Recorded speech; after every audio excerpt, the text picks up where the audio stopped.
गोजरा में रेस्क्यू 1122 की जान से पंजाब कॉलेज के तलबा को लाइफ सेविंग ट्रेनिंग दी गई। तफसीलात के मुताबिक गोजरा रेस्क्यू 1122 की जानिब से तलबा व तालिबात के लिए लाइफ सेविंग कोर्स करवाया गया।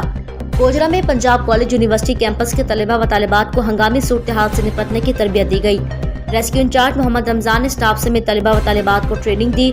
इस मौके पर इंचार्ज रेस्क्यू का कहना था, बढ़ते हादसात से निपटने के लिए हर तालिब इल्म को रेस्क्यू मुहाफिज बनना चाहिए। हर घर में रेस्क्यू मुहाफिज होगा तो जिंदगियां महफूज होंगी।